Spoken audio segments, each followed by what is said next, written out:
देखो वृंदावन की महिमा क्या है, ठीक है। तो महिमा क्या है, एक कथा आती है, उस कथा के माध्यम से हम समझते हैं ना। तो जो भी वहां पे जाता है और वहां के धूल और मिट्टी से उसका संपर्क होता है, क्योंकि वो पूरा प्रेममय वातावरण है वहां पे। हाँ, तो वहां के धूल मिट्टी से संपर्क होता है तो अनायास ही उसका खिंचाव राधे रानी के प्रति हो ही जाता है, प्रेम में हो ही जाता है। तो वो वृंदावन उसके मन में बस जाता है, फिर कभी भी उसके मन से वृंदावन निकल नहीं सकता।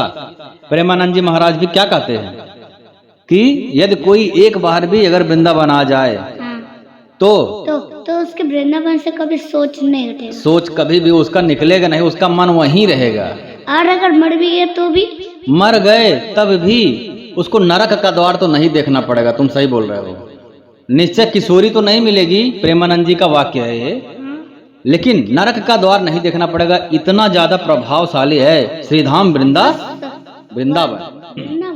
हाँ, इसलिए स्वर्ग तो जा सकते हैं, स्वर्ग जाना तो बहुत बड़ी बात नहीं है मेरे बच्चा। तो ये हुआ श्रीधाम वृंदावन की महिमा। मैं खुद गया था, मैं भक्त नहीं हूं, लेकिन आने के बाद राधे राधे राधे राधे अपने आप ही निकलता है मन से।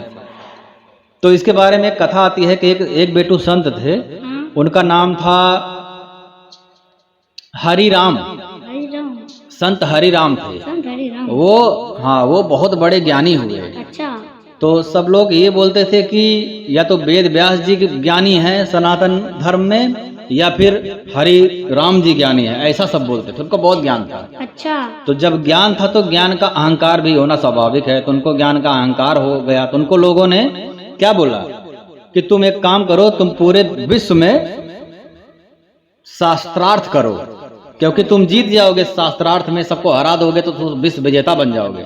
तो रामदास हरि राम के मन में भी आया, हाँ बात तो सही है। तो उन्होंने शास्त्रार्थ बराबर, उन्होंने शास्त्रार्थ के लिए बोला कि हर राज्य में हर जगह दौड़ दौड़ कर जाना पड़ेगा, सबको चुनौती देना पड़ेगा। इससे अच्छा कि सबसे बड़ा ज्ञान का मठ जो है काशी है, अपना जो बनारस में है ना, काशी विश्वनाथ। हाँ, काशी विश्वनाथ। हाँ, यहाँ पर सबसे ज्यादा ज्ञानी जन होते हैं, शास्त्रार्थ यही होता है। और प्रकांड पंडित ज्यादा से ज्यादा हिंदू जन्म होते हैं। हाँ, तो उन्होंने प्रण तय किया कि मैं काशी जाकर के वहां के विद्वानों को यदि हरा देता हूं तो समझ जाओ कि पूरा विश्व विजेता मैं हो गया। तो वो पहुंच गए काशी, हरिराम जी काशी पहुंच गए।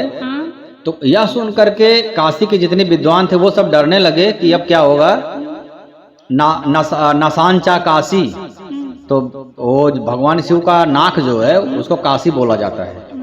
तो सारे विद्वान भगवान काशी विश्वनाथ मंदिर में गए, शिवलिंग के पास याचना करने लगे, भगवान अपनी नाक बचाओ। अच्छा, इसलिए काशी विश्वनाथ का मंदिर काशी है, काशी स्टार्ट होता है पहले। हाँ, तो यह सुन करके, विनती सुन करके भगवान भोलेनाथ एक वृद्ध का रूप लेकर के, हाँ, गले में रुद्राक्ष की माला, तुलसी की माला जपते हुए पहुंचे हरिराम के यहाँ पे। बोले कि मेरे कुछ सवाल का उत्तर दे दो, आपको मैं सुना हूँ बहुत बड़े ज्ञानी महात्मा हो, तो आप निश्चय ही मेरे सवालों का उत्तर दे सकते हो।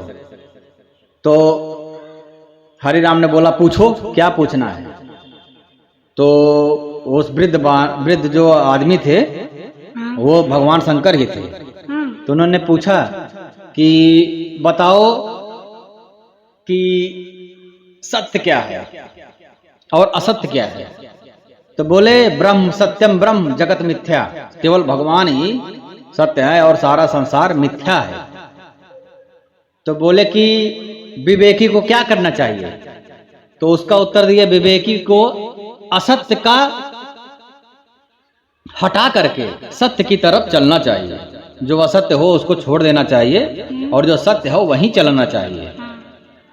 तब वृद्ध आदमी ने कहा कि तुम क्या कर रहे हो, तुम तो इस संसार में पड़े हुए हो और संसार में शास्त्रार्थ करने आए हो कि अगर जीत जाऊंगा तो इस संसार में विश्व विजेता बन जाऊंगा और सब लोग मेरी प्रशंसा करेंगे। तुम खुद माया के चक्कर में पड़े हो, ब्रह्म के चक्कर में थोड़ी, ब्रह्म की तरफ थोड़ी जा रहे हो। तुम तो जगत की तरफ जा रहे हो, ब्रह्म सत्यम ब्रह्म बोल रहे हो, जगत मिथ्या, तो मिथ्या की तरफ है तो तुम जा रहे हो। हाँ। तो हरि राम समझ गए कि ये वृद्ध जो इंसान है कोई साधारण इंसान नहीं है, उसका पैर पकड़ लिए और जब सिर ऊपर करके देखते हैं तो त्रिशूल हाथ में लिए हुए है, गले में नाग, माथे पर चंद्रमा, सुंदर मुख, 3 आंख, साक्षात शंकर भगवान ने उनको दर्शन दिए। फिर हरि राम बोले भगवान मुझे बताइए मैं क्या करूं। शंकर भगवान ने उनको बोला कि ये ज्ञान का दिखावा मत करो, ज्ञान में अहंकार होता है, उसी के लिए तुम आए हो और इसके चक्कर में ये ज्ञान तुमको कहीं का नहीं छोड़ेगा, यही संसार में ही फंसा के तुमको नरक का रास्ता दिखा देगा। तो कहाँ जाओ, तुम जाओ श्रीधाम वृंदावन, वहां पर तुमको सत्य का ज्ञान होगा, भक्ति क्या होता है, प्रेम क्या होता है, वहां पर तुमको प्रेम से साक्षात्कार होगा और पूरे दुनिया में ऐसा कहीं कोई स्थान नहीं है, वो दिव्य लोक है, वहां पर तुम जाओ। फिर ये हरि राम जी सुबह हुआ, सारे विद्वान लोग ढूंढने लगे हरि राम जी कहाँ गए, हरि राम जी कहाँ गए। पता लगा हरि राम जी तो वृंदावन निकल गए काशी से। तो उनके शिष्य लोग ढूंढते हुए आए तो हरि राम जी को देखते हैं यमुना के किनारे, कपड़े का कुछ ठिकाना नहीं, एक ही वस्त्र पहने हुए हैं, मिट्टी से लथपथ मिट्टी लगा हुआ है और पागलों जैसा वहीं जमीन पर लेटे पड़े हुए हैं आनंद में। तो उनके शिष्यों ने देखा कि ये क्या हुआ। एक तो वो हरि राम थे जिनका एकदम कपड़ा एकदम चमचमाता हुआ, प्रेस धोती कुर्ता उपवस्त्र एकदम खड़ाऊ चमकता हुआ, साफ सफाई, और एक ये एकदम गंदगी में लोटे पड़े हैं आनंद में। तो ये होता है, ज्ञान में अहंकार होता है, दिखावापन ज्यादा होता है, और भक्ति प्रेम में कुछ दिखावापन नहीं है, एकदम आनंद में लोटे पड़े हैं, किसी की सुध नहीं, खुद आनंद मग्न है, प्रेमानंद में मग्न है।